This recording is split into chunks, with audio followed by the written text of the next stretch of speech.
ఓం సమర్థ సద్గురు శ్రీ సాయినాథాయ నమః. శ్రీ సాయిలీలామృతం అధ్యాయం 25 నిత్య సత్యుడు. మహాసమాధి చెందాక కూడా సాయి యథాపూర్వం శాశ్వతంగా ఉంటారని వారి సూక్తులన్నీ సూచిస్తున్నాయి. కనుక ఆయన సశరీరులుగా ఉన్నప్పుడు జరిగిన లీలలు నేటికి అంతగానూ జరుగుతున్నాయి. శ్రీ సాయి నేటికీ తాము సకల దేవతా స్వరూపులమని భక్తులకు అనుభవాలను ఇస్తున్నారు. ఆయన నిత్య సత్యులు. దత్తస్వామి శశికాంత్ రాట్వే శ్రీ గురుచరిత్ర పారాయణ, గాన్గాపూర్ దర్శనము చేస్తూ ఉండేవాడు. 1953వ సంవత్సరంలో ఒకనాడు కలలో ఒక తెల్లని కుక్క అతణ్ణి ఒక దర్గా వద్దకు తరుముకొచ్చింది. అక్కడ జబ్బ మీద చిరిగిన జుబ్బా, తలకు గుడ్డ, నొసట చందనము గల ఒక మహాత్ముడు అతనిని చూచి, అల్లా మాలిక్, నీకోసం ఎంతో కాలంగా చూచి నా సేవకుడు అబ్దుల్లాను పంపాను. భిక్షాటనం మా ఆచారం, నీకదే పెడతాను అంటూ తమ భిక్షాపాత్రలోని అన్నము, ఒక అణాకాసు ఇచ్చారు. మీరు ముస్లింలు, నేను దగ్గరికి రాను, మీరిచ్చినవి తీసుకోను అన్నాడు శశికాంత్. ఆయన, నేను సాయిబాబాను, నా వేషం ఎలా ఉన్నా నేను నృసింహ సరస్వతి వేరు కాదు. షిరిడి నా రాజ్యానికి ముఖ్య పట్టణం, ఇది దర్గా కాదు, వెళ్ళి చూడు అని అతని చేతిలో తమ మృదువైన తమ చేయి ఉంచారు. దర్గా లోపల ఎడమవైపు గదిలో సత్యనారాయణ పూజ చేస్తున్నారు. పక్కనే కొబ్బరికాయలు కొట్టే స్థలం ఉన్నది. శశికాంత్, నేను షిరిడి ఎప్పుడు వెళతాను అన్నాడు. సెప్టెంబర్ 16, 1965న సాయంత్రం 4 గంటలకు వెళతావు. ఇప్పటి నా గుడ్డలే ఆ రోజు కూడా అసటి విగ్రహంపై ఉంటాయి అన్నారు బాబా. 10 సంవత్సరాలు గడిచిపోయాయి. సాయి ముస్లిమని, హిందూ ద్వేషి అని ఎవరో చెప్పడం వలన ఆయనపై సద్భావం పోయింది. అతడు ఉద్యోగం కోసం 1964లో కోపర్గాం వెళ్ళినప్పుడు ఆసామి ఊళ్ళో లేడు. అతడు ముందు సాయి భక్తులకే ఉద్యోగమిస్తాడని విని శశికాంత్ షిరిడీ చేరేసరికి సాయంత్రం 4 గంటలైంది. అక్కడ విగ్రహానికి వేసిన దుస్తులు అలనాడు కలలోని ఫకీరు ధరించినవే. నాడు సెప్టెంబర్ 16. సాయి చెప్పినది అక్షరాలా నిజమైంది. ఆ ఉద్యోగమొచ్చి కోపర్గాంలో పనిచేసిన 3 సంవత్సరాలలో అతడు తరచూ షిరిడీ దర్శించేవాడు. పాండురంగనే దత్తభక్తుడు భీడ్ వద్ద గోదావరి చక్కెర ఫ్యాక్టరీలో పనిచేసేవాడు. అతడు షిరిడీ దర్శించి శాంతిని పొందాడు. అయినా సాయి దత్తావతారమైతే తనకట్టి నిదర్శనం కావాలని ప్రార్థించాడు. నాటి రాత్రి బాబా కలలో కనిపించి, నేను దత్తాత్రేయుడు వేరు కాదు, ఇక నుండి నీవు గాన్గాపూర్ వెళ్ళనవసరం లేదు అన్నారు. మనాకీవాలాకు 1952లో వంటికి నీరు, కడుపులో పుండు వచ్చి నోట నెత్తురు పడేది. అతడు 2 రోజులలో మరణిస్తాడని డాక్టర్లన్నారు. మిత్రులు చెబితే అతడు బాబాను ప్రార్థించాడు కానీ ఆయన ముస్లిమని సందేహించాడు. ఒక ఉదయం సాయి దర్శనమిచ్చి, నేను ఫకీరునుగాను, దత్తాత్రేయుడను, తాజుద్దీన్ బాబా, ధునీవాలా దాదా, అక్కల్కోట స్వామి, వాసుదేవానంద సరస్వతి రూపాలలో కూడా నేను నా కార్యం నిర్వహిస్తున్నాను అన్నారు. తర్వాత డాక్టర్లు పరీక్షించి ఇక 2 గంటలలో అతడు మరణిస్తాడన్నారు. వాళ్ళు వెళ్ళగానే అతనికి, అతని తల్లికి ఒక వింతైన వెలుగు, దాని వెనుక బాబా దర్శనమిచ్చి, భయం లేదు, నీ బాధ తొలగించాను, నీ కొడుకును షిరిడీ పంపు అని చెప్పి బయటకు వెళ్ళిపోయారు. అతని కొడుకు చిన్నవాడు. రోగి మరణిస్తే అంత్యక్రియలకు అతడుండాలి కదా అనుకుని కూడా సాయి చెప్పారని అతన్ని షిరిడీ పంపారు. నాటి సాయంత్రం మళ్ళీ బాబా కనిపించి, నేను నీ బిడ్డ వెంటే ఉన్నాను, అతడు క్షేమంగా షిరిడీ చేరినట్లు రేపు తంతి వస్తుంది అన్నారు. అలానే మర్నాడు తంతి వచ్చింది. వెంటనే రోగికి విరేచనాలు అధికమై అతడి బరువు 300 నుండి 75 పౌండ్లకు తగ్గింది. కొద్ది నెలల్లో జబ్బు తగ్గింది. తరువాత ఆగస్టు 23, 1954న బాబా అతనికి కనిపించి చేతిలోని సట్కాను ఊగిస్తూ, నా భక్తుల ఎదుట నేనెప్పుడూ ఉన్నాను అన్నారు. రైల్వే గుమాస్తా వినాయక్ దాజీ భావే తనకు సద్గురువు లభించాలని గురుగీత నిత్యపారాయణం చేసి దత్తమందిరానికి వెళుతూ ఉండేవాడు. ఒక గురువారం ఆ మందిరంలో దత్తమూర్తికి బదులు ఎవరో మహాత్ముని సమాధి దర్శనమైంది. మరురోజు మిత్రుని ఇంట శ్రీ సాయి సచ్చరిత్రలో శ్రీ సాయి సమాధి యొక్క చిత్రపటం చూచి అదే తనకు దర్శనమిచ్చినదని గుర్తించి సాయినే తన గురువుగా సేవించసాగాడు. కాని మళ్లీ సమాధి గురువెలా అవుతుంది అని శంకించి మరొక సప్తాహం గురుగీత పారాయణ చేశాడు. స్వప్నంలో అతనికి దత్తావతారమైన శ్రీ నారాయణ మహారాజ్ ఖేడ్గావ్ బేట్ అనే సిద్ధపురుషుడు దర్శనమిచ్చారు. భావే వెంటనే ఖేడ్గావ్ చేరాడు. తిరిగి అక్కడ ఆ స్వామి దర్శనమిచ్చి, నేను సాయి వేరు కాదు, నీవక్కడికే పో అన్నారు. అతడు ఈసారి నిస్సంశయంగా సాయిని ఆశ్రయించాడు. తర్వాత ఒక సాధువు అతన్ని చేయి చూచి, నీ గురువు సాయిబాబా అని చెప్పాడు. సాయియే దత్తస్వామి. బదరీనాథుడు వి. సుందర్ 1926లో బొంబాయిలో సాయి గురించి విని షిరిడీ దర్శించాలనుకున్నాడు. కానీ వీలు పడలేదు.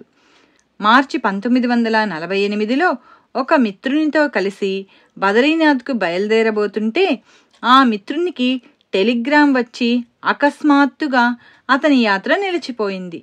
ఆ చింతతో నిద్రిస్తూ ఉంటే నాటి రాత్రి అతనికి ఒక స్వప్నం వచ్చింది. అతడు ఒక భయంకరమైన అడవిలో నుండి బదరీనాథ్కు నడిచి వెళ్తున్నాడు. అకస్మాత్తుగా అతనికి ఒక పెద్ద పులి 10-12 అడుగుల దూరంలో ఎదురైంది. అప్పుడతడు భయంతో సాయి బదరీనాథ్ అని నామం స్మరిస్తూ ఉంటే ఆ పులి అతి చిన్నదైపోయి పారిపోయింది. వెంటనే సాయిని పోలిన ఒక వృద్ధుడు ప్రత్యక్షమై, సాయి వేరు బదరీనాథుడు వేరు అనుకున్నావా? ఇద్దరూ ఒక్కటే. ఇది తెలుసుకొని నా నామం 500 సార్లు జపించు అని చెప్పి అదృశ్యులయ్యారు. మారుతి కొత్త ఢిల్లీకి చెందిన శర్మ చాలా సంవత్సరాల కిందట బాబా పటం కొన్నాడు గాని తర్వాత దానిని పూజించలేదు. తర్వాత ఆ కుటుంబం కష్టాలలో ఉంటే ఆయనకు నా పటాన్ని పూజించు, కష్టాలు తొలుగుతాయి అని వినిపించింది. బాబా గురించి ఏమీ తెలియకపోయినా అప్పటి నుండి ఆయన బాబాను పూజించసాగాడు. కానీ ఆయన భార్యకు మాత్రం మన దేవతలను వదిలి ఆ ఫకీరును పూజించడం ఇష్టం లేక హనుమంతుణ్ణే పూజించేది. ఒక రాత్రి ఆమెకు స్వప్నంలో హనుమంతుడు దర్శనమిచ్చాడు గాని ఆయన ముఖం మాత్రం సాయిబాబాదే. అప్పటి నుండి ఆమెలో క్రమంగా మార్పు వచ్చి ఆంగ్లంలో వ్రాసిన శ్రీ సాయి లీలామృతము, శ్రీ సాయి సచ్చరిత్ర చదవడం ప్రారంభించింది. ప్రణవస్వరూపం కొత్త ఢిల్లీలోని కుమారి విజయలక్ష్మి శ్రీ సాయి లీలామృతం పారాయణ చేస్తే ఆమె సమస్యలు తొలగి మనశ్శాంతి లభించింది. తన భక్తిని ఆటంకపరచని వ్యక్తితో తనకు వివాహం అవ్వాలని ఆమె బాబాను ప్రార్థిస్తే ఆమెకు 1986లో ఒక డాక్టర్తో వివాహమైంది. అతడు ఆర్య సమాజానికి చెందడం వలన అతనికి మూర్తి పూజలో నమ్మకం లేదు. ఆమె తృప్తి కోసం బాబాకు అగరొత్తి కూడా పెట్టినా ఓంకారం ఒక్కటే ధ్యానించదగినదనేవాడు. అతడు జర్మనీ వెళ్లే ముందు ఆమె తృప్తి కోసం బాబాకు పూజ చేశాడు. కానీ ఏనాడో పరమపదించిన బాబా మన ప్రార్థన ఎలా వింటారు అన్నాడు. 2 రోజుల తర్వాత అతడు ఆస్పత్రిలో పడుకొని ఉండగా కలలో గాఢాంధకారం కనిపించి అందులో ఒక చిత్రమైన కాంతిగోళము, దాని మధ్య వెన్నెలలా మెరిసిపోయే కఫ్నీ ధరించి బాబా కనిపించి చేయెత్తి ఆశీర్వదించారు. వారి చేతిలో బంగారు కాంతి గల ఓంకారమున్నది. దాని నుండి వెలుగు అతనిపై పడింది. వెంటనే బాబా కన్నులు మూసుకుని ధ్యానస్థులయ్యారు. క్రమంగా ఆయన రూపం అనంతమైన విశ్వంలోని నక్షత్ర గ్రహగోళాలు, పాలపుంతలతో చేయబడిన ఎంతో పెద్ద ప్రణవాక్షరంగా మారిపోయింది. వెంటనే అతడు ఇంటికి వచ్చి ఆనంద భాష్పాలు రాలుస్తూ ఆమెకు చెప్పాడు, సాయియే ప్రణవం. నరసింహస్వామి కర్నూలులోని త్రికూటం నటరాజబాబా గారికి సాయిని హిందూ దేవతల అవతారంగా భావించడం నచ్చేది కాదు. తర్వాత ఆయనకు శ్రీ సాయి తాము నృసింహస్వామి వేరు కాదన్న అనుభవాన్నిచ్చిన వివరం పారాయణ మహాత్మ్యం అనే అధ్యాయంలో రాశాను. అంతేగాక వారి అమ్మాయికి కూడా అలాంటి నిదర్శనమే కలిగింది. బాల పాడేరుకు చెందిన జె విశ్వేశ్వరరావు గారికి శ్రీ సాయి బాలగా ద్వారకామాయిలో దర్శనమిచ్చారు. ఈ వివరం కూడా అదే అధ్యాయంలో చూడవచ్చు. శ్రీ వెంకటేశ్వరుడు బివి రమణయ్య ఇలా వ్రాశాడు: ఒకప్పుడు నా వ్యాపారం మరొకరికి ఇచ్చివేయాలనుకున్నాను. నాటి రాత్రి సాయి స్వప్నంలో కనిపించి, అలా చెయ్యవద్దు, అలా చేస్తే నీవేం తింటావు అన్నారు. ఇంతలో ఒక స్త్రీ వారి మాటలు వినిపించకుండా నన్ను దూరంగా తీసుకెళ్ళింది. బాబా మాట వినకుండా వ్యాపారం మరొకరికి ఇచ్చినందుకు నాకెన్నో ఇబ్బందులొచ్చాయి. భరద్వాజ గారి దగ్గరికి వెళ్తే శ్రీ సాయి లీలామృతము, శ్రీ గురు చరిత్ర పారాయణ చేయమన్నారు. పారాయణ ప్రారంభించిన కొద్ది రోజులలోనే నా భార్యకు బాబా కలలో కనిపించి, మీ వారు షిరిడీ పోవాలనుకుంటున్నాడు, పోతాడా అని వెనుకటి వ్యాపారమే చేయమను అన్నారు. మొదట అందుకు ఆఫీసర్ అంగీకరించలేదు. కానీ మర్నాడే అతడు మనస్సు మార్చుకొని అనుమతించాడు. మేము వెంటనే నవంబర్ 12, 1987న షిరిడీ బయలుదేరి వెళ్ళాము. తుఫాను వలన రైళ్లన్నీ రద్దయ్యాయి. ఆ రాత్రి కలలో సాయి తిరుపతి షిరిడీ వేరు కాదు, అక్కడ ఇక్కడ నేనే ఉన్నాను అన్నారు. తరువాత మేము మంత్రాలయం వెళ్ళాము. అక్కడ రాత్రి నా భార్యకు స్వప్నంలో శ్రీ రాఘవేంద్ర స్వామి కనిపించారు. ఆమె మా వారు వ్యాపారం లేదని బాధపడుతున్నారు అని అంటే, ఆయన నా వైపు తిరిగి, సాయిబాబా నీకు తల్లి వంటివారు, ఆ మహానుభావుడు చెప్పినట్లే నడుచుకో, అన్నీ ఆయనే చూచుకుంటారు అన్నారు. తర్వాత షిరిడీలో 3 రోజులుండి ఇల్లు చేరాము. సాధు స్వరూపము.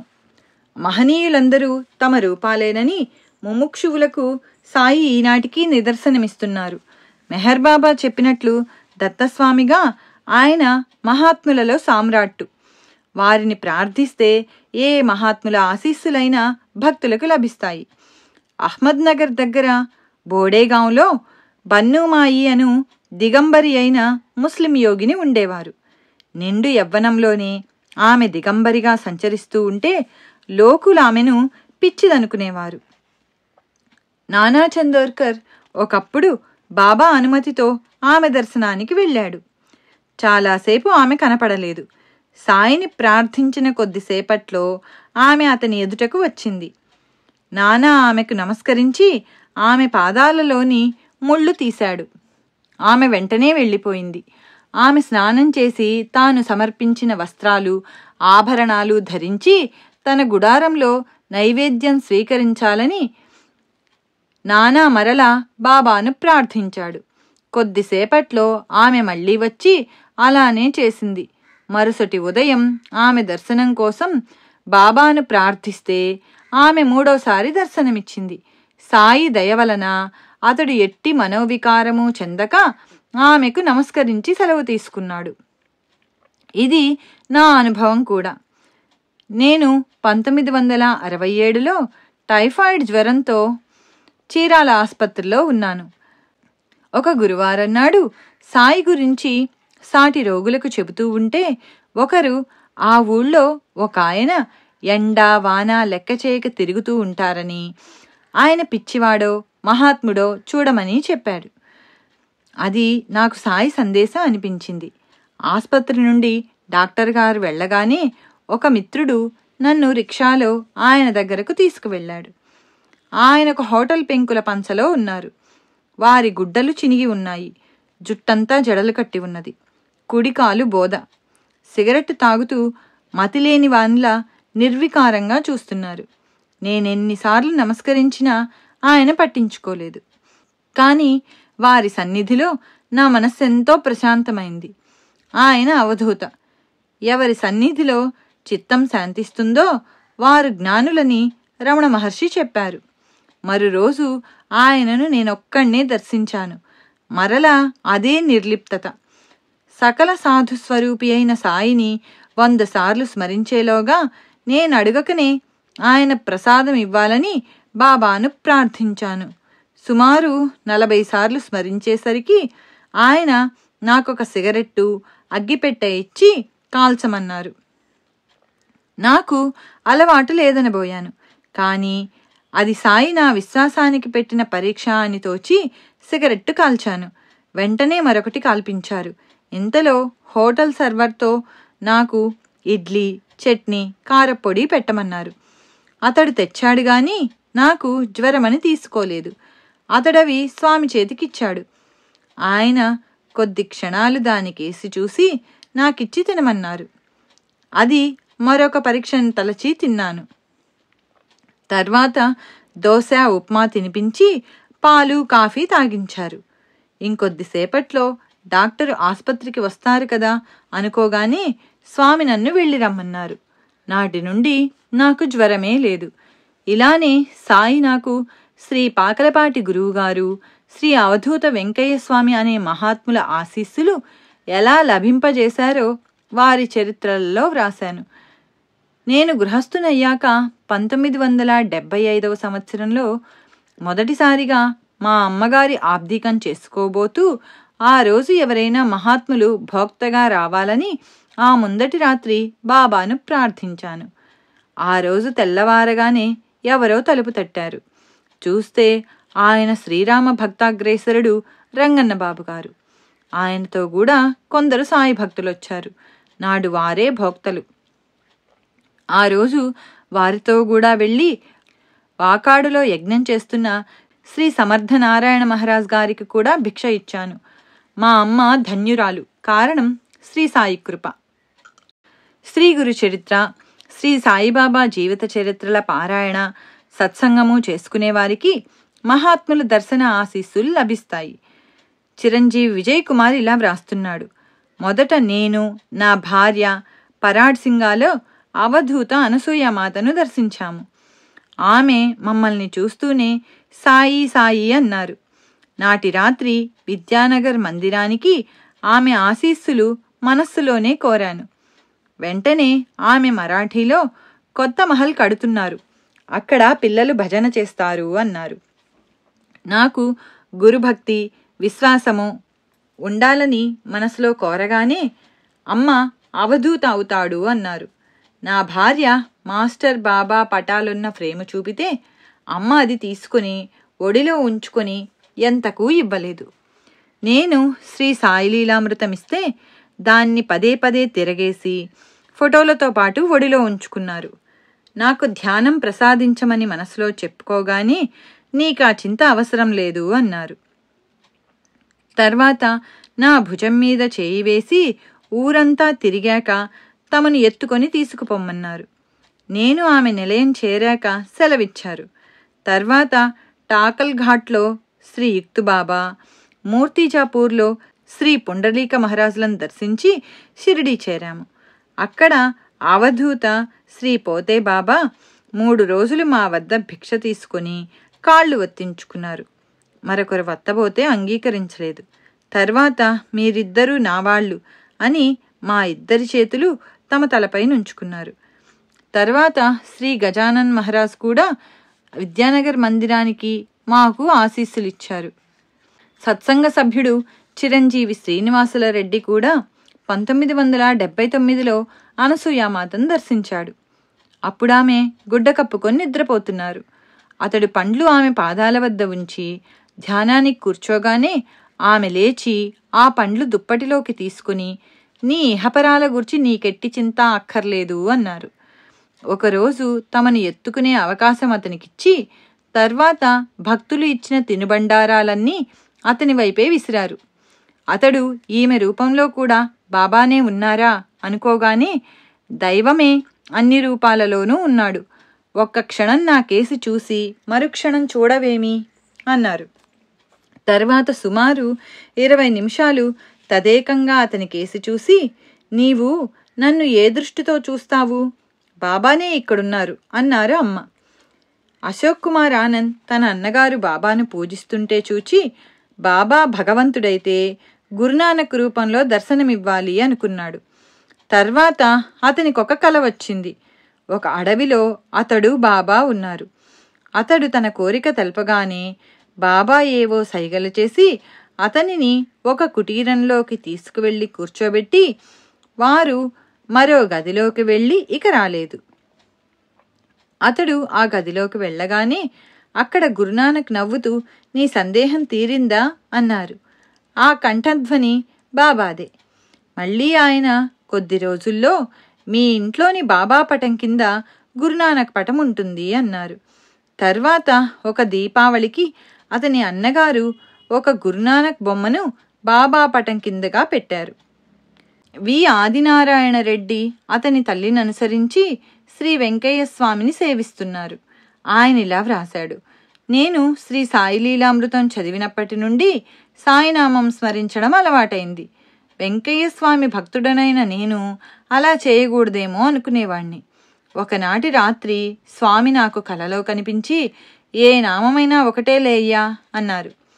అలానే వైద్యుల సుధాకర్ తమ్మునికి వారి అక్క కుమార్తెనిచ్చి వివాహం చేయాలనుకున్నారు. కానీ అబ్బాయి ఒప్పుకోలేదు.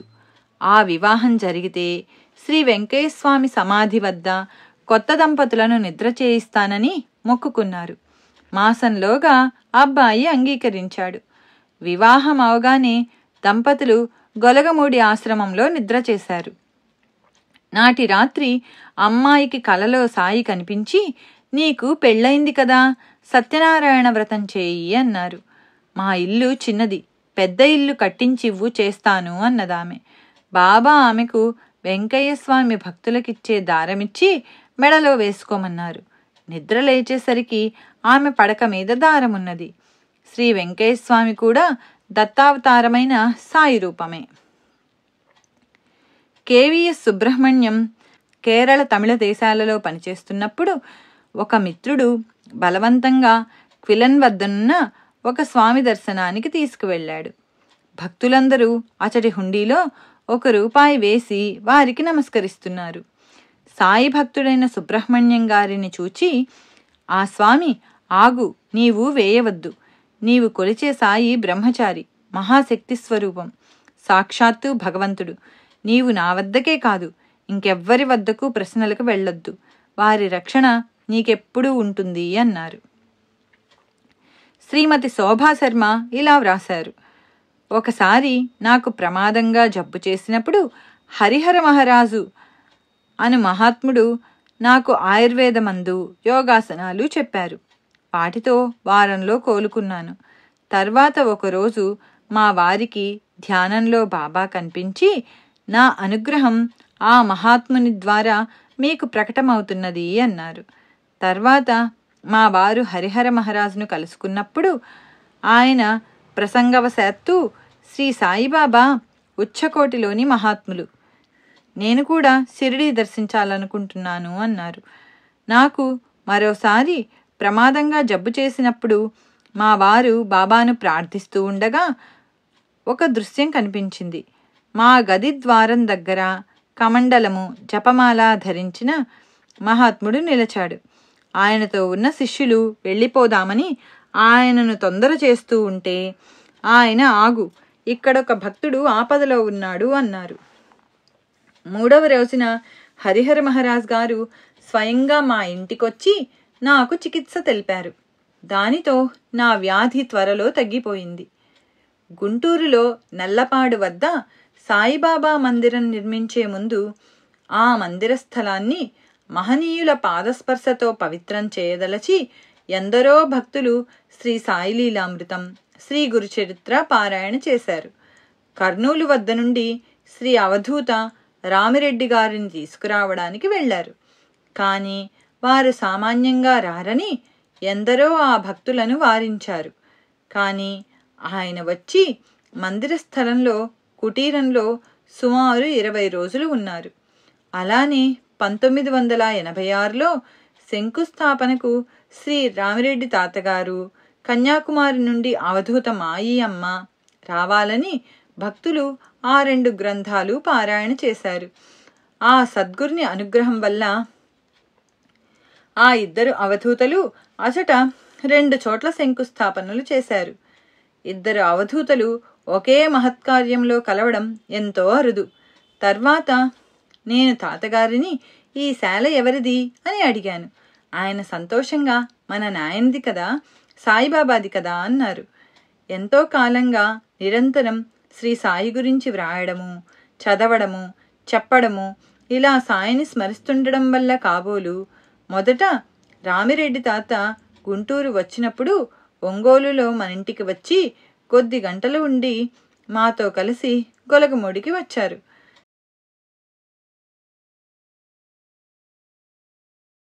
దారిలో ఒకరు, తాత దత్తస్వామి ఎక్కడున్నారు అంటే, ఆయన ఇప్పుడు మనం వచ్చిన ఇంట్లో ఉన్నారు అన్నారు. నా సేవతో దత్తస్వామి, శ్రీ సాయి సంప్రీతులై మనింట్లో ఉన్నారని తెలిసి ఎంతో సంతోషించాను. అలానే మాయి అమ్మను గుంటూరు తీసుకువెళ్తూ ఆ వ్యాన్ మనింటి ముందు ఆగింది. అంత దీర్ఘమైన ప్రయాణం వలన అమిత వృద్ధురాలైన అమ్మ ఎంతగానో అలసి ఉంటారని తలచి సాధ్యమైనంత త్వరగా గుంటూరుకు పంపివేయాలనుకున్నాను. కానీ మనసులో మాత్రం వారు రావాలనే ఉన్నది. వ్యాన్లోనే భజన, ఆరతి, నైవేద్యము అయ్యాక అమ్మ బహిర్దేశానికన్న వంకతో వ్యాన్ దిగి మనింటి వరండాలో సుమారు 1 గంట కూర్చొని వెళ్లారు. ఇది సత్సంగ ఫలమే, పారాయణ ఫలితమే. గుంటూరు వెళ్లేదారిలో అమ్మ అనేకసార్లు సాయిబాబా అని స్పష్టంగా అన్నారట. తిరుగు ప్రయాణంలో శ్రీ సీతారామయ్య షిరిడీ నుండి తెచ్చిన సాయి వస్త్రం ఒకదానిని అమ్మ పాద స్పర్శగూడా కోరి అమ్మ పాదాలపై ఉంచారు. కానీ వీడ్కోలు సమయంలో అమ్మ ఎంతో ఆత్రంగా దానిని లుంగజుట్టి తమ ఒడిలో ఉంచుకొని తిరిగివ్వక తమతో కూడా తీసుకుపోయారు. దత్తావతారమైన సాయి వస్త్రమంటే ఆమెకు కూడా అంత ప్రీతి కాబోలు.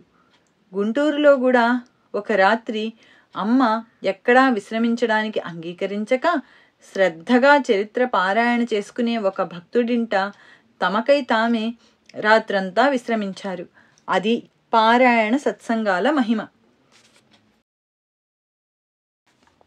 వి బాబా ప్రసాద్ ఇలా వ్రాస్తున్నాడు. శ్రీ సాయి లీలామృతం 20 సార్లు పారాయణ చేశాను.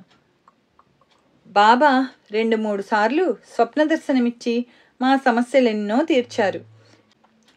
నేనీ మధ్య కంచి కామకోటి పీఠాధిపతులు పెద్ద స్వామివారి దర్శనానికి వెళ్ళాను.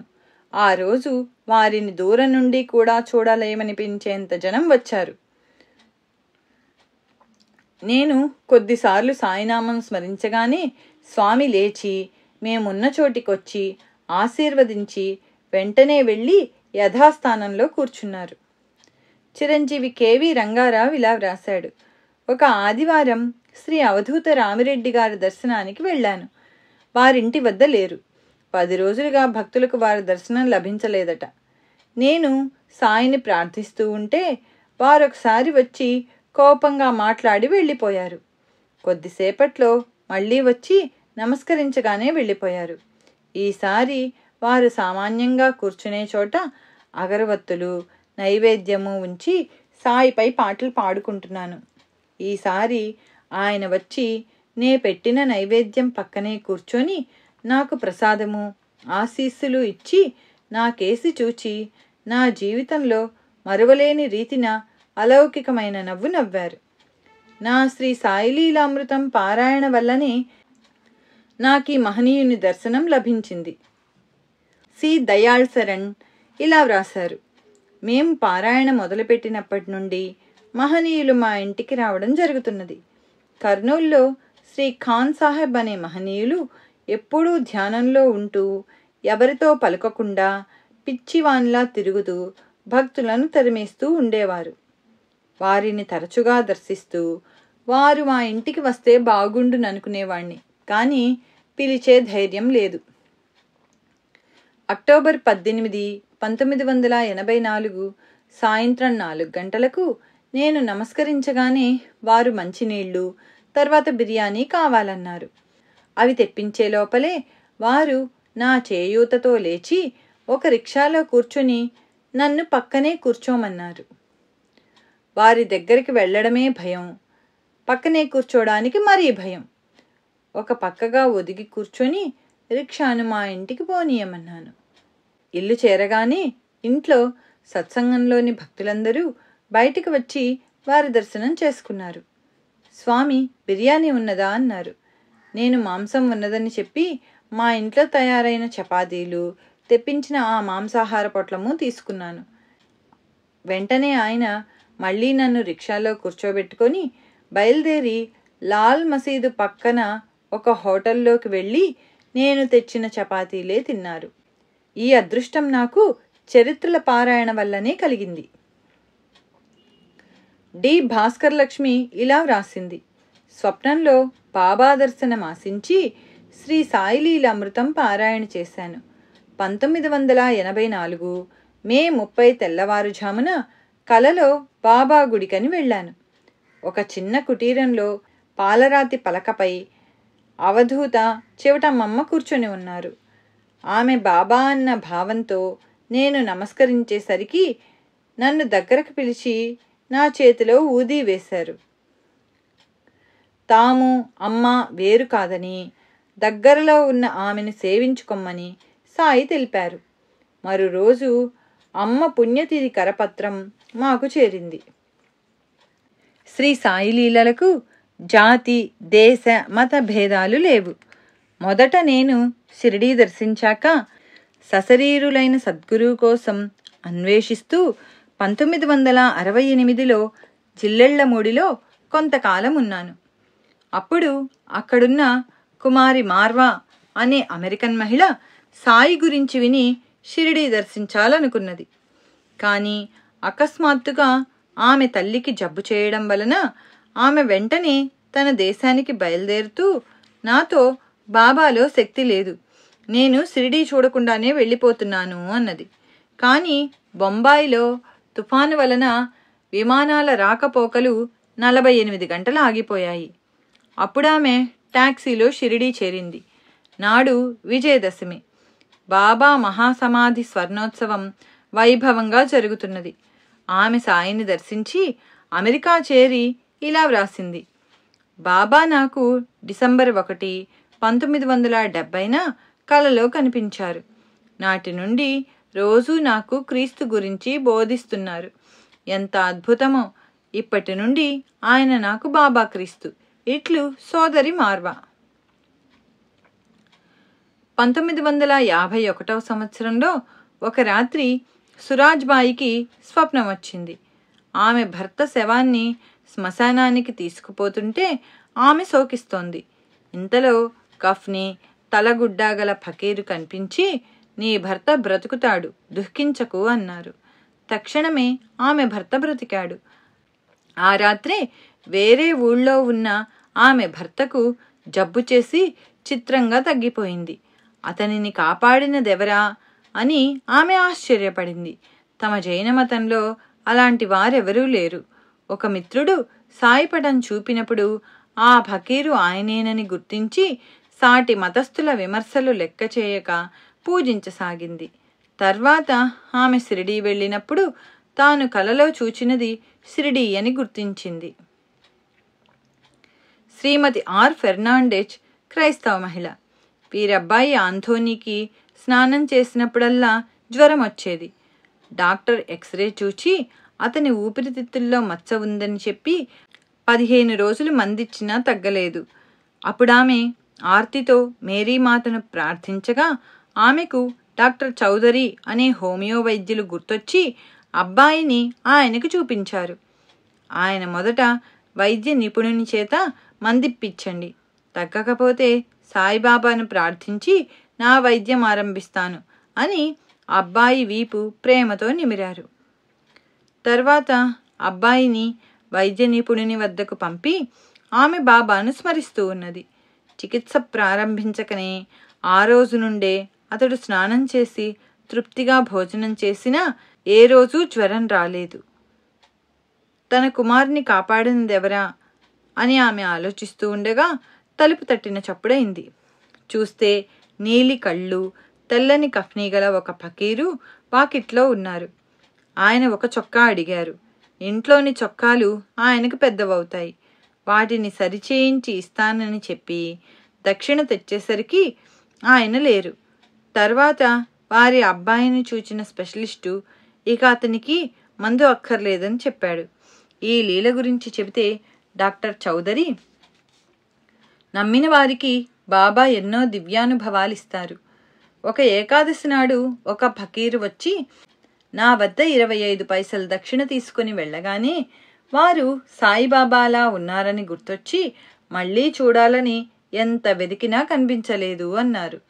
నాటి నుండి శ్రీమతి ఫెర్నాండెస్ గారి జీవితంలో ఎన్నో సమస్యలు సాయి పరిష్కరిస్తున్నారు. జనవరి 23, 1982న ఆమె షిరిడీ దర్శించారు. సాయి భక్తులు జేమ్స్ వుడ్కు 1978లో మూత్రపిండాలు పనిచేయక 6 మాసాలు మృత్యుముఖంలో ఉన్నాడు. వాటి బదులు డాక్టర్లు యంత్రాలను అతని శరీరానికి తగిలించి ప్రాణం కాపాడజూచారు. కానీ అతని శరీరం వాటిని అంగీకరించలేదు. ఇంకెవరైనా దానం చేసిన మూత్రపిండాలు కూడా అతనికి ఉపయోగపడవు అన్నారు వైద్యులు. సోదరి లెస్లీ బానీ అతని బాగోగులు విచారిస్తున్నది. 6 మాసాలు అతడు చావు బతుకుల మధ్య ఉండగా ఒకరోజు ఆమెతో ఒక షిరిడీ సాయి భక్తుడు వచ్చి, భయం లేదు, షిరిడీ సాయి భగవంతుడు, ఆయనను ప్రార్థించి ఈ విభూది సేవించండి, ఆయన మీ మూత్రపిండాలు బాగు చేయగలరు అని చెప్పి అతడు క్రైస్తవుడు కనుక బైబిల్లోని పరలోక ప్రార్థనను సాయిపరంగా వ్రాసిన చీటీ ఊది ఇచ్చారు. అది సేవిస్తూ ఉంటే 3వ నాటికల్లా అతని మూత్రపిండాలు ఏ చికిత్స లేకుండానే చక్కగానే పనిచేసాగాయి. వైద్యులందరూ ఇట్టి అద్భుతం ఏ ఆసుపత్రిలోనూ ఇంతవరకు జరగలేదు అన్నారు. నాటి రాత్రి కలలో అతనికి సాయి కనిపించి నిన్నిలా రక్షించడం ఇదే చివరిసారి అన్నారు. మరుక్షణమే రాతి మీద కూర్చున్న సాయి పక్కనే ఆ సాయి భక్తుడు కనిపించి, ఇక నుండి నీవు ఈయన్నే ఆశ్రయించాలి అన్నాడు. తన మొక్కు చెల్లించుకోవడానికి 1979లో అతడు షిరిడీ దర్శించాడు. యావజ్జీవితము నాస్తికులుగా ఉన్నవారు కూడా నిజమైన జిజ్ఞాసతో ఆయన వైపు దృష్టి సారిస్తే సాయి సమాధానం ఇస్తున్నారు. ఇటువంటి నాస్తిక ప్రముఖులు వెనుకటి తరాలలో గుడిపాటి వెంకటాచలం, కె సభ, త్రిపురనేని గోపీచంద్, గోరాగార్లు. వారిలో మొదటి 3 తమ దృష్టిని సరి అయిన మహనీయులపై సారించి పరివర్తన చెందారు. గోపీచంద్ 1954లో కర్నూలులో ఉన్నారు. వారి శ్రీమతికి ప్రసవం కష్టమై ప్రమాద స్థితిలో ఆసుపత్రిలో ఉన్నారు. 3వ రోజు ఆయన సాయి మందిరం పక్కగా వెళుతూ అప్రయత్నంగా బాబా శక్తిమంతులే అయితే నా భార్యకు వెంటనే ప్రసవం అవ్వాలి అనుకున్నారట. ఆయన ఆసుపత్రి చేరేలోగా ఆయన భార్యకు ఒక దివ్య దర్శనం అయ్యింది. కఫ్ని, తలకు గుడ్డ ధరించిన వృద్ధ ఫకీరు ఆమె పక్కన కూర్చొని, బిడ్డ భయం లేదు, ప్రసవం అవుతుంది అని చెప్పి నొసట ఊది పెట్టి కొంత నీటిలో తాగించారట. తక్షణమే ప్రసవమై ప్రమాదం తప్పింది. బాబు పుట్టాడు. అలా జరిగినది ఆయన ప్రార్థించిన క్షణంలోనేనని తెలిసి గోపీచంద్ తన బిడ్డకు సాయిబాబా అని పేరు పెట్టారు. అలానే నాస్తికుడు ప్రముఖ రచయిత కె సభ ఇలా వ్రాశారు: నేను ఆపాదమస్తకము మంటలలో మగ్గుతున్నట్లు బాధలతో జబ్బుతో మంచంలో ఉన్నప్పుడు శ్రీ సాయిలీలామృతం చదివాను. మధ్యాహ్నం మగతలో శ్రీ సాయి కనిపించి టీ అడిగారు. సాయంకాలం 5 గంటలకు నా జబ్బు తగ్గుతుందన్నారు. తర్వాత కలలో వర్షం వచ్చింది. ఒక పాము వచ్చింది. కొందరు రమణాశ్రమం వైపుకు ఒక శవపేటిక మోసుకెళ్తున్నారు. నిద్ర లేచాక బాబాలాగా తలగుడ్డ చుట్టుకొని టీ తెప్పించి నేనే తాగాను. వర్షం వచ్చింది. 5 గంటలకు జబ్బు నయమైంది. 7 గంటలకు ఒక పాము వచ్చింది. ఇవన్నీ స్వప్నంలో లాగానే జరిగాయి. కానీ శవపేటిక, సాయి వదిలి వెళ్లిన తుండుబట్ట మాత్రమే కనిపించలేదు. మీకే సభ. సాయి తమ వ్యాధి తగ్గించి మృత్యువు నుండి రక్షించారని వారి భావం. జాస్తి శేషగిరిరావు గారు 54వ సంవత్సరం వరకు నాస్తికుడు. మిత్రుడు భాస్కర్రావు ఎన్నిసార్లు సాయి గురించి చెప్పినా పెడచెవిన పెట్టేవాడు. ఒకరోజు వారి మరదలు మీరాబాయి చేసే బాబా భజనకు పిలిస్తే వెళ్ళారు. భజన వింటూ సాయిబాబా పటం చూస్తూ ఉంటే కళ్ళు మూతపడి తెరవడం ఆయన వల్ల కాలేదు. కన్నీరు కారసాగింది. తర్వాత ఒక రాత్రి కలలో తలపాగా చుట్టుకున్న పండు ముసలి ఒకరు నులక మంచం మీద పడుకున్నారు. ఆయన కాళ్ల వైపుగా వెళ్తున్న శేషగిరిరావు గారిని ఆయన కాలుతో చాచి తన్నారు. కిందపడ్డ శేషగిరిరావు పట్టరాని కోపంతో ఆయన్ను మంచం మీద నుంచి లాగి చెంపలు వాయించి కింద పడదోసి కాళ్లతో తంతున్నారు. పక్కనే ఉన్న మిత్రులు ఒకరు వారించడంతో పశ్చాత్తాపంతో ఆయన్ను క్షమాపణ వేడారు. ఆయన నవ్వి శేషగిరిరావు గారి భుజం మీద చేయి వేసి, నీకు రైలు కూత వినపడడం లేదా అన్నారు. శేషగిరిరావు గారు ముందుకు వంగి చూస్తే అక్కడ 2 రైలింజన్లు ఢీకుంటున్నాయి. వెంటనే లేచి కల గురించి చెబితే భాస్కర్రావు గారు శేషగిరిరావు గారిలోని ఆస్తికత్వానికి నాస్తికత్వానికి యుద్ధం జరిగి నాస్తికం నశించింది అన్నారు. తర్వాత మిత్రులతో కలిసి షిరిడీ వెళ్తూ కారణం లేకనే కన్నీరు కారి పసిబిడ్డలా వెక్కి వెక్కి ఏడ్చారు శేషగిరిరావు గారు. అక్కడ అందరూ సాకోరి చూచి వస్తుంటే దారిలో ఒక విచిత్రమైన సువాసన ఫర్లాంగు దూరం వారిని వెంటాడింది. అది అగరవత్తులది, పువ్వులది కాదు. అది సాయివారి చెంతనున్నట్లు సూచన అని ఒకరు, తమను పూజించమన్న హెచ్చరిక అని మరొకరు వివరించారు. శ్రీ సాయి నాలోని నాస్తికత్వాన్ని పూర్తిగా తొలగించి నా అంత్యదశలో జ్ఞాన మార్గం చూపినందుకు నేనెంతగానో సంతోషిస్తున్నాను అని చెప్పారాయన. శ్రీ సాయిది ఖండాంతర లీల, అఖండ లీల. ఆ రోజుల్లోనే రష్యా జపాన్ యుద్ధంలో పాల్గొనిన కెప్టెన్ జహంగీర్ షా నౌకలను రక్షించారు సాయి. ప్యారే కిషన్ వాలీకి 1972లో షిరిడీకి వెళ్ళి రాగానే ఆ మరురోజే ఎన్నో ఉద్యోగాలొచ్చాయి. బాబా వద్ద చీట్లు వేస్తే ఎంవి ధనలక్ష్మి అనే నౌకకు కెప్టెన్గా చేరమని సందేశం వచ్చింది. అతడు అందులో చేరిన నాటి నుండి తన నౌకను కాపాడుతుండమని నిత్యము సాయికి 2 అగరత్తులు వెలిగించి ప్రార్థించేవాడు. చిత్రం, ప్రతిసారి ఒక అగరొత్తి విధిగా ఆరిపోయేది. మే 17, 1972లో ఒకసారి ఆ నౌక కలకత్తా నుండి అండమాన్కు 2 సార్లు బయలుదేరి సముద్రం కల్లోలంగా ఉండడం వలన వెనుకకు రావలసి వచ్చింది. 3వసారి నడి సముద్రం చేరాక గాలివాన ప్రారంభమై నౌక ఒరగనారంభించింది. కారణం ఇంజనీర్లకు కూడా అర్థం కాలేదు. ఎంత యత్నించినా నౌకాశ్రయం నుండి సహాయం రాలేదు. నౌకలోకి నీరు వచ్చి కొందరు నావికులు లైఫ్ బెల్ట్లు కూడా తీసుకోలేకపోయారు. అవి నీటిలో మునగకుండా కాపాడుతాయి. చివరకు నౌక మునిగిపోవడం తథ్యమని తెలిసి అందరూ సముద్రంలోకి దూకి సుమారు అర్ధరాత్రి గాఢాంధకారంలో కారు మబ్బుల కింద 15 అడుగుల అలల మధ్య తిండి నీరు లేకుండా కొట్టుమిట్టులాడారు. ఇలా 30 గంటలయ్యాక అతడు ఇక శక్తి లోపించి చనిపోవడం తథ్యమని తలచి బాబాను ఆర్తితో ప్రార్థించగానే ఒక పెద్ద దుంగ చేతికి చిక్కింది. చివరకు జలకేంద్ర అనే మరొక నౌక అటుగా పోతూ వారందర్నీ రక్షించింది.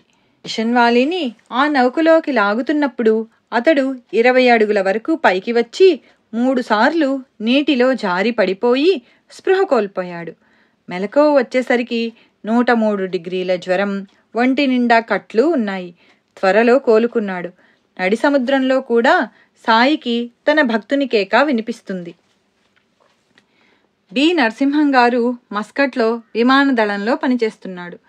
1984వ సంవత్సరంలో ఆయన కష్టాలలో ఉన్నప్పుడు ఒక మిత్రుడు శ్రీ సాయి చరిత్ర ఇచ్చాడు. ఆ పారాయణ అయిన రాత్రి బాబా కలలో కనిపించి, నన్ను నమ్ముకో, కష్టాలు తీరుతాయి, తర్వాత వృత్తిరీత్యా ట్రైనింగ్కు లండన్ వెళ్తావు అని చెప్పి అదృశ్యమయ్యారు. 1985 సంవత్సరంలో అది నిజమైంది. వారి శ్రీమతి 1986లో విమానంలో బొంబాయి చేరి టాక్సీలో వెళుతున్నారు. నాడు పెద్ద గాలివాన. అర్ధరాత్రి టైరు బ్రద్దలై టాక్సీ ఆగిపోయింది. గాలివాన వలన మరే కారు దొరకలేదు. సాయిని ప్రార్థించగానే ఒక కారులో తెల్లని కఫ్నీ ధరించిన ఒక వృద్ధుడు వచ్చి అల్లా అచ్చాకరేగా అని ఆమెను ఇంటి వద్ద దించి డబ్బులు ఇచ్చేలోగా అతడు మళ్ళీ అవే మాటలని వెళ్ళిపోయాడు. ఆమె ఇల్లు చేరే ఆతృతలో ఆయన్ను పట్టించుకోలేదు. తర్వాత షిరిడీ చేరి ద్వారకామాయిలో కూర్చున్నప్పుడు ఆమెకు గుర్తొచ్చింది. ఆ వృద్ధుడు అచ్చం సాయిబాబాలాగానే ఉన్నాడు. జి. సూర్యప్రకాష్ పశ్చిమ జర్మనీలో తల్లిదండ్రులతో చెల్లెలతో కలిసి చదువుకుంటూ ఉన్నాడు. అతడు 1985లో మన దేశానికి రాగానే కేవలం తన వారి బలవంతం మీద షిరిడీ వెళ్ళాడు. అక్కడ సంస్థానంలో కాలు పెడుతూనే పెద్ద సాయిబాబా పటము, అని క్రింద నాపై నీ దృష్టి నిలుపు, నీపై నా దృష్టి ఉంచుతాను అన్న వాక్యము చూచాడు. ఎంతగా యత్నించినా కూడా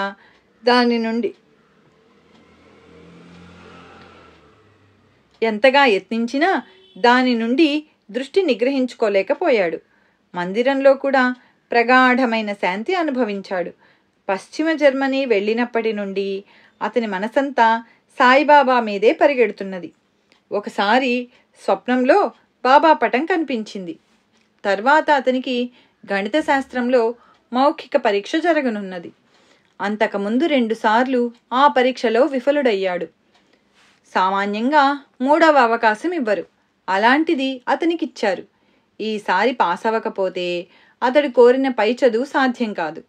అతడు మౌఖిక పరీక్షలో తన వంతు కోసం ఎదురు చూస్తూ ఉంటే అతని బోధకులతో మాట్లాడడానికి వచ్చిన ఎవరో వ్యక్తి ఇతనిని ప్రత్యేకించి పలకరించి శుభాకాంక్షలు చెప్పి వెళ్ళాడు. పరీక్షలైపోయి అతడు ఫలితం కోసం వేచి ఉండగా ఆ వ్యక్తే మళ్ళీ ఇతనిని పలకరించి వెళ్ళాడు. నాడు గురువారం. అతడు ఆంగ్లంలోని శ్రీ సాయిలీల అమృతం ఆ ముందటి రోజే పారాయణ పూర్తి చేశాడు. పారాయణ మొదలుపెట్టినప్పటి నుండి అతనికి ఏకాగ్రత కుదరనారంభించింది. నాడు పరీక్షలో అన్నీ అతనికి తెలిసిన ప్రశ్నలే అడిగారు. అతడు ఆశించిన కంటే ఎంతో అధికమైన విజయం పొందాడు. తర్వాత మరొక పారాయణ చేయగానే మరొక పరీక్ష కూడా పాస్ అయ్యాడు. సినిమాలు, డిస్కోలు, విందుల పిచ్చి వాటికై అవే తొలగాయి. Doctor M. విజయ్ కుమార్ ఇలా వ్రాశాడు: మా బంధువు డాక్టర్ కెవి సాయి లండన్లో 14 సంవత్సరాలుగా వైద్యుడిగా ఉంటున్నాడు. అతడు 1983లో ఒకరోజు స్పృహ తప్పి పడిపోతే పెద్దాసుపత్రికి తీసుకువెళ్లారని ఫోను వచ్చింది. మేము ఆర్తితో సాయిని ప్రార్థించాము. మరుసటి రోజు తెల్లవారుజామున నాకొక కల వచ్చింది. ఆపరేషన్ థియేటర్లో సాయి మా వాడికి ఆపరేషన్ చేస్తూ తమ పిడికిలి తెరిచారు. అందులోంచి ఒక నల్లని తాచు మా వాడి పుర్రెలో జొరబడి ఒక నల్లటి ముద్దను బయట వేసింది. బాబా, ఇక భయం లేదు, అవసరమైనది చేశాను అన్నారు.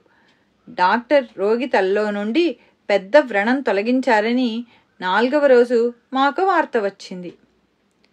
12 సంవత్సరాల హోమీ ఎప్పుడూ బడలికగాను వక్షస్థలంలో నొప్పిగాను ఉంటుంటే పరీక్ష చేసి అతడికి గుండెలో రంధ్రం ఉన్నదని, అమెరికాలో ఆపరేషన్ చేయించాలని డాక్టర్లు చెప్పారు. మే 16, 1976న అమెరికాలోని హోస్టన్ నగరంలో సెంట్ లూక్ ఆసుపత్రిలో చేర్చారు. అతనికి 2 రోజుల్లో ఆపరేషన్ చేస్తారనగా హోమీ అతని స్నేహితుడిచ్చిన బాబా పటం పెట్టుకొని ఊది నోట్లో వేసుకొని కొంచెం గుండెలకు రాసుకుంటున్నాడు. మే 20 గురువారం నాడు డాక్టర్ డాంటన్ కూలీ అతనిని మళ్ళీ పరీక్ష చేసి, ఇదెక్కడి అద్భుతం, ఇతని గుండెలోని చిల్లు మూసుకుపోయింది, ఆపరేషన్ అవసరం లేదు అన్నాడు. అలానే బొంబాయికి చెందిన ఈఎస్ సానీకి గుండె జబ్బు చేస్తే అక్టోబర్ 21, 1981న లండన్ నగరంలో ఆసుపత్రిలో చేర్చారు. మొదట జయప్రదంగా జరిగిందనుకున్న ఆపరేషన్ విఫలమై 20వ రోజున అతడు స్పృహ తప్పి 6 రోజులు కోమాలో ఉన్నాడు. అతని పరిస్థితి విషమించిందని, అతన్ని ఇక క్షోభ పెట్టక ప్రశాంతంగా చనిపోనివ్వడమే మేలని డాక్టర్ చెప్పాడు. రోగి వద్ద ఎవరూ ఉండకూడదని చెప్పారు. ఆమె ఎంతో నిబ్బరంగా వారి సంగతి బాబా చూసుకుంటారు అని బాబా ఊది తెచ్చి భర్త మీద చల్లి వెళ్ళిపోయింది. ఇంటి దగ్గర ఆమె ప్రార్థిస్తుంటే త్యాగ్ శరీర్ చలా జాయంగే ఔర్ ఆయంగే అన్న మాటలు వినిపించాయి. ఆమెకేమీ అర్థం కాలేదు. ఆమె హృదయం మాత్రం తేలికైంది. మరో రోజు ఉదయం 11 గంటలకు ఆమె భర్త కుర్చీలో కూర్చొని ఉన్నాడు. స్పృహలేని స్థితిలో అతని శరీరం అంతటికీ పక్షవాతం వచ్చిందట. స్పృహలేని స్థితిలో అతని శరీరం అంతటికీ పక్షవాతం వచ్చిందట. అతనికి మరో గది కేటాయించారు. అంతకుముందే ఆ గదిలోని రోగి మరణించాడని తెలిసి ఆమె భయపడి సిక్కులకు పవిత్రమైన గురుగ్రంథము, బాబా పటము ఆ గదిలో పెట్టి అగరత్తులు వెలిగించింది. నర్సు బాబా పటం చూచి, ఈయన నిన్న వచ్చి నీ భర్త పరిస్థితి విని అతడు తప్పక బ్రతుకుతాడని చెప్పి వెళ్లారు అన్నది. ఆ పటంలోని సాయి ఏనాడో సిద్ధి పొందిన మహాత్ముడని శ్రీమతి సాని చెప్పగా ఆమెకు మతి భ్రమించింది అనుకున్నది నర్సు. అలానే అతని వ్యాధి తగ్గి జనవరి 21, 1982న మన దేశానికి తిరిగి వచ్చారు. సి సింహాచలం గారు ఇలా వ్రాశారు. మిత్రులు ఆంజనేయులు గారి 9 సంవత్సరాల పాపకు రోజూ జ్వరం రావడం వలన నాడి బలహీనంగా ఉండేది. వైద్యులు అమ్మాయికి శ్వాసనాళంలో రంధ్రమున్నదని, శస్త్రచికిత్స తప్పదని తేల్చారు. నేనతనికి బాబాను ఆశ్రయించమని చెప్పాను.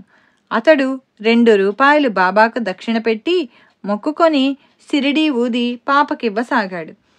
అతడు తర్వాత సెలవు పెట్టి పాపను శస్త్రచికిత్సకు మద్రాసు తీసుకువెళ్తూ మళ్ళీ తానెప్పుడు డ్యూటీలో చేరతానో చెప్పలేనన్నాడు. కానీ 4వ రోజు కల్లా అతడు తిరిగొచ్చాడు. పాప శ్వాసనాళంలో ఏ లోపము లేదని వైద్యులు తేల్చారట. అలానే నర్సారావుపేటలో ఒక మిత్రుని భార్యకు కడుపులో పుండని ఆపరేషన్కు చిలకలూరిపేట నర్సింగ్ హోంలో చేర్చారు. శ్రీ సాయిని శరణు వేడమని చెప్పి ఒక సాయి ఫోటో ఊది ఇచ్చాను. అతడు భార్యకు ఊది పెట్టి తన అత్తగారిని తోడుంచి నర్సరావుపేట తిరిగొచ్చాడు. ఆ రోజే ఆపరేషన్ జరగవలసి ఉన్నది. కానీ సాయంత్రం 6 గంటలకు అతని భార్య, అత్తగారు తిరిగొచ్చారు. డాక్టర్ మళ్లీ పరీక్ష చేసి కడుపులోని పుండు మానిపోయిందని, ఆపరేషన్ అవసరం లేదని చెప్పారట. శ్రీమతి ఎస్ లక్ష్మీకాంతమ్మ గారు ఇలా వ్రాశారు. మేమొక వంక కుటుంబ చిక్కులతో కుంగిపోతూ ఉంటే మా వారికి గొంతు నొప్పి వచ్చింది. ఒంగోలు డాక్టర్లు అది క్యాన్సర్ అని తేల్చి మద్రాసు తీసుకెళ్లమన్నారు. చేతిలో చిల్లిగవ్వలేదు. చికిత్సకు 10,000 అవుతుందన్నారు. దిక్కుతోచక సోదరులు శర్మగారింటికి వెళ్ళాను. ఆయన బాబా ఫోటో చూపి ఆయన్నే శరణు వేడుకో, భయపడకు అన్నారు. నేను అలాగే చేశాను. ఎలాగో 1400 తీసుకొని మద్రాసు చేరాను. గదిలో బాబా ఫోటో పెట్టి సర్వము వారినే చూచుకోమని నమస్కరించాను. మరి రోజు మొదట మా వారినే పరీక్ష చేసి ₹1 మాత్రమే ఫీజు తీసుకున్నారు. 12 గంటలకల్లా ఆసుపత్రిలో చేర్చుకున్నారు. ఆయనకు రక్తమెక్కించాలంటే మా బావగారే రక్తమిచ్చారు. ఒకనాటి ఉదయం నాకెంతో శాంతిగా, ఉత్సాహంగా ఉన్నది. అదాటుగా ఏ వ్యక్తిని చూచినా అతనిలో సాయియే కనిపిస్తున్నారు. ఆసుపత్రికి చేరగానే అనుకున్న దానికంటే 10 రోజులు ముందుగానే చికిత్స పూర్తయి మా వారిని డిశ్చార్జ్ చేశారు. 10,000 అనుకున్న దానికి 10,000 ఖర్చుతోనే ఇల్లు చేరాను. శ్రీ సచ్చిదానంద సమర్థ సద్గురు సాయినాథ్ మహారాజ్ కీ జై. అవధూత భరద్వాజ మహారాజ్ కీ జై.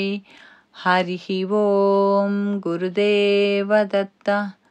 శ్రీ సాయి లీలామృతం అధ్యాయం 25 నిత్య సత్యుడు సంపూర్ణం.